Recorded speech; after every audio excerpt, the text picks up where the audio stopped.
Hello everyone, welcome to all. हमने logical instruction और arithmetic instruction complete कर दिया था। आज हमारा बीट एड्रेसेबल इंस्ट्रक्शंस है। तो बीट एड्रेसेबल इंस्ट्रक्शन में हमारी कौन कौन सी इंस्ट्रक्शन यूज होती है वो आज हम लोग यहाँ पे कवर अप करेंगे। इसके अलावा हम लोग सब रूटीन क्या होता है, सब रूटीन क्यों यूज होता है और उसको किस तरीके से यूज किया जाता है, तो वो आज हम लोग कवर अप करेंगे। तो सबसे पहले हम लोग स्टार्ट करते हैं बीट एड्रेसेबल इंस्ट्रक्शन से, जिसमें हमारी clear instruction, set bit instruction, इसके अलावा complement bit instruction, logical and for bit variables, logical और for bit variables, move bit data और मूव बीट डेटा में हम लोग मूव बीट सी को, मतलब सी के किसी भी डेटा को बीट में कन्वर्ट करना, मूव करना, ये सब हम लोग अभी कंप्लीट करेंगे in the bit addressable instruction. तो स्टार्ट करते हैं हम लोग। सबसे पहली इंस्ट्रक्शन बीट एड्रेसेबल जो है वो है हमारी क्लियर बीट। वो क्लियर बीट से हम लोग स्टार्ट करते हैं। तो सीएलआर बीट, सीएलआर बीट आपका क्या कहना चाहता है, जिसका फंक्शन है क्लियर बीट करना, बीट को क्लियर करना। सिंपल, मशीन साइकिल इसमें एक यूज होगी, इसीलिए इसमें 12 क्लॉक पल्सेस यूज होंगे। और बाइट की अगर हम लोग बात करें तो कितने बाइट की इंस्ट्रक्शन होगी, अगर आपकी कैरी स्पेसिफिक होगी यानी कैरी होगी तो आपकी 1 बाइट की इंस्ट्रक्शन होगी। और अगर आपकी डायरेक्टली एड्रेसेबल बीट होगा तो वो आपके 2 बाइट का होगा। अल्गोरिदम क्या कहता है, इसका क्लियर बीट का मतलब क्या है कि जो भी डेटा है बीट के अंदर वो आपको जीरो करना है, क्लियर करना है। और एड्रेस मोड की अगर हम लोग बात करें, अगर आपका कैरी फ्लैग ऑपरेट हो रहा है तो एक रजिस्टर एड्रेसिंग मोड यूज होगा, अदरवाइज ये आपका डायरेक्ट एड्रेसिंग मोड होगा। ये आपको ध्यान रखना है, ये आपका मेन पॉइंट्स है। अभी तक जो जितनी भी इंस्ट्रक्शन हमने कवर अप करी है उसमें हमारा या तो वो जो भी इंस्ट्रक्शन थी वो डायरेक्ट एड्रेसिंग मोड थी या इनडायरेक्ट एड्रेसिंग मोड थी। लेकिन यहाँ पे क्या है, अगर आपका क्लियर बिट में कैरी फ्लैग ऑपरेट हो रहा है तो वो आपका रजिस्टर एड्रेसिंग मोड है या फिर डायरेक्ट एड्रेसिंग मोड है। यहाँ पे आपको ध्यान रखना है फ्लैग्स कितने अफेक्ट होते हैं। अगर आपकी कोई कैरी फ्लैग आपकी ऑपरेट नहीं हो रही है तो कोई भी फ्लैग आपका अफेक्ट नहीं है। लेकिन अगर आपका कैरी फ्लैग अफेक्ट हो रहा है तो आपका यहाँ पे फ्लैग अफेक्टेड है, ये आपको ध्यान रखना है। ऑपरेशन, अगर हम लोग इसके ऑपरेशन की बात करें, यहाँ पे देखो आपको एक एग्जांपल दिया है। ऑपरेशन में अगर देखो CLR P 2.3 ये एग्जांपल है, यानी जो पॉइंट पोर्ट 2 था उसमें जो भी चीज लिखी थी यानी 2.3 का मतलब क्या है, उसकी एड्रेस वैल्यू क्या है, ADH है। तो ये जो क्लियर इंस्ट्रक्शन हमने यूज करी, तो ये जो थर्ड बीट है पोर्ट 2 का थर्ड बीट, वो वैल्यू हमारी क्या हो जाएगी, क्लियर हो जाएगी। और जो पोर्ट 2 है उसकी वैल्यू अब क्या हो जाएगी, A5H, पहले ADS थी अब A5H हो जाएगी। थर्ड बीट को हमें क्लियर करना है, पोर्ट 2 के थर्ड बीट को क्लियर करना है, ये हमें ध्यान रखना है। दूसरे एड्रेस से दूसरे अगर इंस्ट्रक्शन की बात करें तो हमारे पास है सेट बी। सेट बी मतलब सेट बीट, बीट को हमें सेट करना है। इसमें भी आपकी एक मशीन साइकिल यूज होगी, 12 क्लॉक पल्सेस है। अगर बाइट्स की बात करें तो एक आपका केरी स्पेसिफिक होगा अगर आपकी 1 बाइट की इंस्ट्रक्शन होगी तो। और अगर आपका डायरेक्ट एड्रेसेबल बीट है तो आपकी 2 बाइट होंगे उसमें। अल्गोरिदम की बात करें तो बीट को हमें 1 करना है। क्लियर बीट में हम लोग बीट की वैल्यू 0 कर रहे थे और यहाँ पे हमें बीट की वैल्यू को 1 करना है। अगर आपका कैरी स्पेसिफिक है, एड्रेसिंग मोड की बात करें तो अगर कैरी स्पेसिफिक आपको दे रखी है तो आपके रजिस्टर एड्रेसिंग मोड होगा, अदरवाइज ये आपका डायरेक्ट एड्रेसिंग मोड है। फ्लैग्स जो अफेक्ट होते हैं, एक्सेप्ट आपका कैरी, कोई कैरी के अलावा कोई दूसरा फ्लैग आपका अफेक्ट नहीं हो रहा है अगर आपकी कैरी अगर स्पेसिफिक है तो। लेकिन अगर डायरेक्ट एड्रेसिंग मोड है, डायरेक्ट एड्रेसेबल बीट है, तो इसमें कोई भी कैरी अफेक्ट यानी कोई भी फ्लैग आपकी अफेक्ट नहीं होगी, ये आपको ध्यान रखना है। एग्जाम्पल की अगर बात करें तो देखिए, एग्जाम्पल में अगर यहाँ पे आपको दे रखा है एग्जाम्पल में सेट P 2.3, इसका मतलब क्या है, पोर्ट 2 पे जो आपका पहले जो भी वैल्यू थी, जैसे आपको यहाँ पे वैल्यू दे रखी है A5H, और अगर आप लोग सेट P 2.3 का यूज करते हैं तो यहाँ पे क्या होगा, पोर्ट 2 के थर्ड बीट में, पोर्ट 2 का थर्ड बीट आपको सेट करना पड़ेगा, उसकी वैल्यू आपको 1 करनी पड़ेगी, और वैल्यू क्या हो जाएगी ADH 10101101। यहाँ पे देखिए पहले वैल्यू क्या थी 1010 और 0101। अब क्या हो जाएगी वैल्यू, थर्ड बीट है जो है आपका, ये देखिए ये पहला बीट, दूसरा बीट, तीसरा बीट, चौथा बीट, तो जो थर्ड बीट है आपका उसको आपको सेट करना है। सेट करना है, यहाँ पे अगर आप लोग +1 करेंगे, +1 करेंगे तो 1 + 1 आपका 10 होगा, तो आपका यहाँ पे 0 आ जाएगा, और ये जो आगे कैरी है आपकी, वो कैरी आपकी आगे चली जाएगी, और 1 + 0 = आप यहाँ पे 1 लिखेंगे, तो वैल्यू क्या होगी आपकी 1101। ठीक है, तो इस तरीके से हम लोग सेट इंस्ट्रक्शन का यूज करते हैं। नाउ सीपीएल बीट, सीपीएल का मतलब क्या होता है, कॉम्प्लीमेंट। कॉम्प्लीमेंट बीट भी आपकी एक बीट एड्रेसेबल इंस्ट्रक्शन है, जो आपकी किसी भी बीट को कॉम्प्लीमेंट करने के लिए, अगर आपकी वैल्यू, कॉम्प्लीमेंट का मतलब क्या है, अगर आपकी बीट की वैल्यू 1 है तो उसको 0 कर देगी, और 0 है तो उसको 1 कर देगी, ये आपको ध्यान रखना है।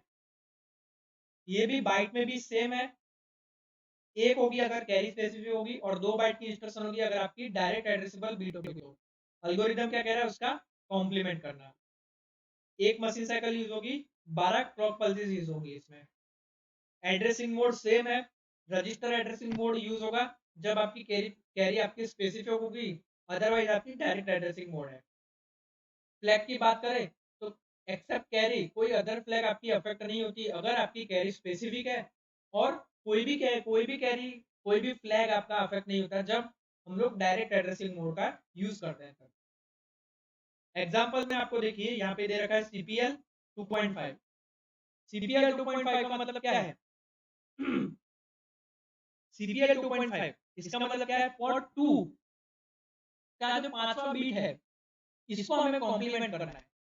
देखिए ये आपका 1, ये आपका पहला बाइट है, जैसे आपको पहले इंस्ट्रक्शन क्या थी 0101, ठीक है, ये पहली इंस्ट्रक्शन थी, और 1010।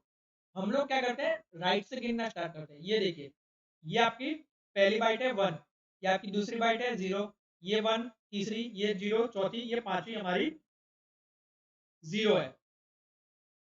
ठीक है, तो अगर हम लोग ये इंस्ट्रक्शन का यूज करते हैं, और पोर्ट 2 के 5वें बिट को अगर हम लोग कॉम्प्लीमेंट करते हैं तो क्या होगा आपका, कॉम्प्लीमेंट करने के बाद हम लोग उसे ऐड कर देंगे। ठीक है, तो हमारे पास क्या वैल्यू आएगी यहाँ पे 85H, या फिर आप उसे कह सकते हैं 1000 ये हमारे पास इंस्ट्रक्शन आएगी। जो पहले हमारी A5H थी वो हमारी 85H हो जाएगी। तो इस तरीके से हम लोग कॉम्प्लीमेंट बीट का यूज करते हैं। आगे की इंस्ट्रक्शन है हमारी ANL C सोर्स बीट। इसका मतलब क्या है, logical and for bit variable. इसमें आपकी 2 मशीन साइकिल यूज होने वाली है, 24 क्लॉक पल्स यूज होने वाले हैं, 2 बाइट की आपकी इंस्ट्रक्शन रहेगी, और एल्गोरिदम क्या कहता है, जो भी आपका C है यानी जो रजिस्टर है आपको जिसकी वैल्यू दे रखी है उसके साथ आपको लॉजिकल एंड प्रोसेस करनी है, और उसको C यानी यहाँ पे कैरी है, कैरी को आपको लॉजिकल एंड करना है और उसको सेव करना है। सिंपल। एड्रेसिंग मोड आपका ये डायरेक्ट एड्रेसिंग मोड है, और एक्सेप्ट कैरी कोई दूसरा फ्लैग अफेक्ट नहीं होता है। ऑपरेशन की बात करें तो ये आपका लॉजिकली एंड ऑपरेशन होता है, इसमें स्पेसिफिक बीट और कैरी के साथ। स्पेसिफाइड बीट आपको जो यहाँ पे सोर्स बाइट के तौर पे आपको दे रखा होगा उसका, और कैरी बीट का, उन दोनों का लॉजिकल एंड प्रोसेस होगी, और जो रिजल्ट है उसको हम लोग कैरी बीट में स्टोर करेंगे। अगर किसी भी सोर्स बीट की बुलियन वैल्यू अगर 0 है तो ये जो इंस्ट्रक्शन है वो कैरी फ्लैग को क्लियर कर देगी। अदरवाइज ये जो 0 के अलावा सोर्स बीट की वैल्यू अगर 0 नहीं है तो उस किस्से में क्या होगा कैरी फ्लैग जो है उसको वो करंट स्टेट में ही लीव कर देगी, करंट स्टेट में ही रहने देगी। अगर हम लोग ए स्लैश, स्लैश का मतलब क्या है, प्रीसीडिंग द ऑपरेंड, स्लैश का यूज करते हैं कोई भी असेंबली लैंग्वेज में, वो क्या इंडिकेट करता है कि लॉजिकल कॉम्प्लीमेंट करना है किसी भी एड्रेस बिट का जिसको हम लोग as a source byte use कर रहे हैं, उसका हमें कॉम्प्लीमेंट करना है, देन उसके बाद हमें उसका लॉजिकल एंड प्रोसेस करनी है। एग्जाम्पल देखो यहाँ पे, एग्जाम्पल आपको दे रखा है ANLC ACC.4। इसका मतलब क्या है, मान लेते हैं कि कैरी थी हमारी पहले 1 और एक्यूमुलेटर यानी ए की वैल्यू हमारे को दे रखी है 11H। 11H को अगर हम लोग बाइनरी में कन्वर्ट करते हैं तो 0001 0001, ये हमारा बाइनरी में कन्वर्ट हो गया। तो अगर हम लोग इंस्ट्रक्शन का यूज करते हैं पहली वाली, तो इसमें क्या होगा कि लॉजिकली एंड होगा, लॉजिकली एंड ऑपरेशन होगा किस किस के कंटेंट के बीच में, कैरी और जो एक्यूमुलेटर में एक्यूमुलेटर का बीट 4 है उसके बीच में आपका लॉजिकल एंड प्रोसेस होगी और वो कैरी को लीव करेगी 1, कैरी इज इक्वल टू 1 होगा, सिंपल, ठीक है। लेकिन ये देखिए दूसरी अगर इंस्ट्रक्शन यूज करते हैं, अगर हम लोग यहाँ पे स्लैश का यूज करते हैं, बीच में स्लैश का यूज करते हैं, इसका मतलब क्या होगा कि जो भी आपका लॉजिकली एंड का जो रिजल्ट आएगा उसका हमें कॉम्प्लीमेंट करके हमें कैरी को कैरी बीट में सेव करना है। तो जो हमारा पहले कैरी इज इक्वल टू 1 आ रहा था उसका कॉम्प्लीमेंट हमारा करके, यानी कॉम्प्लीमेंट 1 जो होगा वो 0 हो जाएगा, 0 होगा वो 1 हो जाएगा, कॉम्प्लीमेंट करके हमें कैरी फ्लैग में उसे स्टोर करना है, ये हमें ध्यान रखना है। ANL तो हो गई, इसके साथ हमारी ORL आएगी, ORL में भी सेम प्रोसेस है, जो हमारी लॉजिकल एंड में थी वही हमारी लॉजिकल और में है, सेम प्रोसेस, ये हमें ध्यान रखना है। इसके अलावा ORL के साथ हमारे पास move destination bit source bit, इसका मतलब क्या है, किसी भी बीट डेटा बीट को हमें मूव करना है सोर्स बीट से लेके डेस्टिनेशन बीट तक, ये हमें ध्यान रखना है।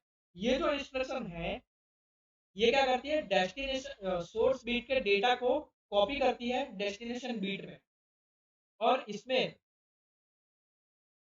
एक जो ऑपरेंड होता है वो आपका कैरी फ्लैग होना जरूरी है, और जो दूसरा अदर ऑपरेंड होता है वो आपका डायरेक्ट एड्रेसेबल बीट भी हो सकता है। और इसके कुछ कॉम्बिनेशंस हैं, जैसे देखिए दो कॉम्बिनेशन आपको यहाँ पे दे रखे हैं। एक आपका है move beat C, move beat C का मतलब क्या है कि जो आपका कैरी फ्लैग का जो भी डेटा है, कैरी का जो भी डेटा है उसको मूव करना है किसी बीट में, ओके। तो यहाँ पे आपकी 2 मशीन साइकिल यूज होगी, 24 क्लॉक पल्सेस यूज होने वाली है, 2 बाइट की आपकी इंस्ट्रक्शन होगी ये, और ये आपका डायरेक्ट एड्रेसिंग मोड है। ऑपरेशन किस तरीके से होगा, ऑपरेशन कुछ इस तरीके से होने वाला है कि ये जो इंस्ट्रक्शन है, जो कैरी फ्लैग का जो भी स्टेटस है, जो भी डेटा है उसको कॉपी करेगी, और जिस जो भी एड्रेस आपको यहाँ पे बीट की जगह पे दिया होगा वहां पे आपका स्टोर होगा, सिंपल। एग्जाम्पल आपको यहाँ पे दे रखा है मूव ACC.3C, इसका मतलब क्या है, यहाँ पे आपको मान लेते हैं कि आपका कैरी फ्लैग पहले 1 था, पहले से आपका कैरी फ्लैग 1 था, और ए की वैल्यू आपको दे रखी है 11H। तो जो हम लोग ये इंस्ट्रक्शन यूज करेंगे, तो जो कॉपी करेगी डेटा, किस में से कॉपी करेगी, कैरी फ्लैग में से, कैरी फ्लैग में से कॉपी करेगी कंटेंट को और उसको एक्यूमुलेटर के थर्ड बीट में लीव करेगी। तो आंसर क्या होगा हमारा 19H हो जाएगा, यानी 00011001 हो जाएगा, ये आपको ध्यान रखना है, ओके। दूसरा कॉम्बिनेशन क्या है, मूव सी बीट, इसमें क्या होगा, जो भी बीट आपको जो भी एड्रेस दे रखा होगा उसका जो भी वैल्यू होगी उसको कॉपी करके हमें कैरी करना है, ठीक है, कैरी में पेस्ट करना है, सिंपल। ये आपकी इसमें आपकी एक मशीन साइकिल यूज होगी और 12 क्लॉक पल्सेस यूज होने वाला है। ये भी आपका एक तरीके का डायरेक्ट एड्रेसिंग मोड है, और यहाँ पे एक्सेप्ट दी कैरी कोई अदर फ्लैग आपके अफेक्ट नहीं होने वाले। ये जो इंस्ट्रक्शन है, अगर हम लोग इसके ऑपरेशन की बात करें तो बुलियन वेरिएबल्स में से डेटा लेके कॉपी करके, जिसका एड्रेस आपको बुलियन वेरिएबल्स में दे रखा होगा वहां से वहां से डेटा को कॉपी करके कैरी फ्लैग में पेस्ट करता है। एग्जाम्पल आपको यहाँ पे दे रखा है, सिंपल। नाउ सब रूटीन, ये बहुत ही अच्छा टॉपिक है। और आपको अगर प्रोग्राम किसी भी चीज का प्रोग्रामिंग करनी है और वो प्रोग्रामिंग में कोई इंस्ट्रक्शन या फिर ग्रुप ऑफ इंस्ट्रक्शन आपकी बहुत बार यूज होती है, तो आप लोग सब रूटीन का यूज करते हैं। या फिर दो ही तरीके हैं, सब रूटीन का यूज करिए, या तो फिर जो ग्रुप ऑफ इंस्ट्रक्शन है उसको बार बार आपके प्रोग्रामिंग में लिखते जाइए। ये दो ही तरीके हो सकते हैं। अगर आप लोग अगर आपको ग्रुप ऑफ इंस्ट्रक्शन अगर आप लोग बार बार लिखते हैं, तो आपकी जो भी आपकी इंस्ट्रक्शन मतलब जो भी आपका प्रोग्राम है वो आपका बहुत ही लेंदी हो जाता है और उसको समझ पाना थोड़ा मुश्किल हो जाता है। तो उसको ओवरकम करने के लिए हम लोग सब रूटीन का यूज करते हैं। सब रूटीन में हम लोग कॉल इंस्ट्रक्शन का यूज करते हैं। कॉल इंस्ट्रक्शन हम लोग नेक्स्ट लेक्चर में कवर अप कर लेंगे। सो सब रूटीन को कॉल करने के लिए हम लोग रिटर्न एड्रेस, जहां पे हमारा स्टैक का डेटा स्टोर होता है, ये हमें जरूरी होता है रिटर्न एड्रेस। सब रूटीन को यूज करने के लिए हमारा सबसे मेन कंपोनेंट है रिटर्न एड्रेस। रिटर्न एड्रेस होना जरूरी है। ओके। और यहाँ पे कुछ बेसिक रिक्वायरमेंट है जो हमारी सब रूटीन को कॉल करने के लिए सेटिस्फाइड होना जरूरी है। जैसे रिटर्न एड्रेस, जो मैंने आपको पहले ही बताया, रिटर्न एड्रेस होना बहुत जरूरी होता है। इसके अलावा दूसरी रिक्वायरमेंट क्या होती है कि जो आपका सब रूटीन जो है उसका जो डेटा है, उसका जो कंटेंट है, वो चेंज होने से पहले किसी स्पेसिफिक रजिस्टर में आपका सेव हो जाना चाहिए, ताकि जब भी हमें पुराने डेटा की जरूरत पड़े तो वो पुराना डेटा हम लोग वापस ले सकें। और तीसरी रिक्वायरमेंट क्या है कि जो आपका कम्युनिकेशन है बिटवीन द टू सब रूटीन्स, ओके, या फिर आपका शेयरिंग डेटा है विद एनी रूटीन, एक दूसरे रूटीन के साथ, वो आपका अच्छा होना चाहिए, मतलब प्रॉपर होना चाहिए। ये तीन बेसिक रिक्वायरमेंट्स हैं जो हम लोग यूज करते हैं जब भी हम लोग सब रूटीन का इस्तेमाल करते हैं तब। तो पहली जो रिक्वायरमेंट है, हमारी फर्स्ट रिक्वायरमेंट है, उसके लिए हम लोग कॉल और रेट इंस्ट्रक्शन का यूज करते हैं।